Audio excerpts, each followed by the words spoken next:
Marjorie Taylor Greene faces criticism after she appeared at a rally organized by a white nationalist.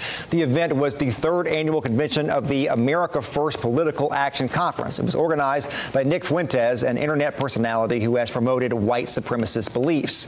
Organizers considered this conference a more conservative alternative to CPAC, which Greene also appeared at in Orlando. Representative Greene says she was not aware of the organizer or his views. I do not endorse those views. The reason why I went was to talk to the audience, just like I've talked to many different audiences. I've talked to Democrat union workers earlier this week. I've talked here at CPAC. I talked to his people who were there. It wasn't an alignment. It was to talk about getting everyone together to save our country.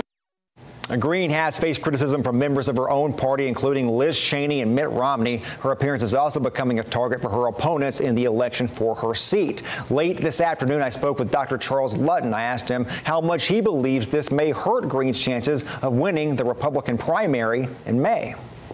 I think it somewhat does. There are certainly people in the district who applaud her appearance at that type of organization. But overall, and certainly given the appearance and the reputation of the 14th District in Georgia, it's not doing us any good, and it's not doing the Republican Party any good, and it's not doing the state any good. Leaders want to make changes to something Lee University students describe as a dangerous path, but making it happen could be complicated. I'm Josh Rowe. And I'm Kim Chapman. The Lee University community is calling for more safety at a crosswalk where a student was hit by a car last month. Today, Cleveland's mayor says he hears their calls loud and clear. But as Sabrina Majori learned, they cannot make the decisions alone. Sabrina. Josh and Kim, the city of Cleveland installed these pedestrian crossing lights not long ago. They're activated whenever a student steps into the area directly in front of that crosswalk. But with hundreds of students crossing this street daily, some Lee University students say this is not enough.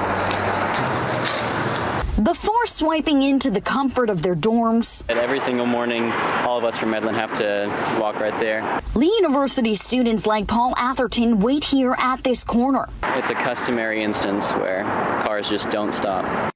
Just 10 days ago, Atherton's roommate was hit by a car as he crossed North Ocoee Street on a rainy February night. He has some pain in his ribs still, a bit kind of struggling to breathe, but overall he's doing all right. Lee University students tell us it's an everyday situation.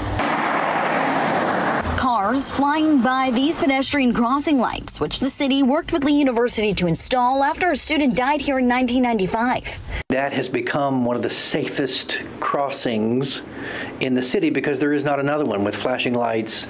But Lee University students say this crosswalk is still a problem. Over 1,500 students signing this petition asking for safety features like speed bumps or an overpass. Everything is on the consideration board. It really depends on how much the university wants to partner and pay for it. The mayor says they're open to improvement, saying this could be added to a list of 50 traffic improvements that the city is looking to address with over $100 million in funding. But Brooks notes that it's complicated because Ocoee Street is actually controlled by the state. You have to go through TDOT because it's State Highway 11. The state told us they were open to working with the city to make improvements. Students like Atherton say this is necessary, saying what happened to his roommate demonstrates why this street needs to be a priority. If it happens one time, it'll happen again, and that was exemplified here.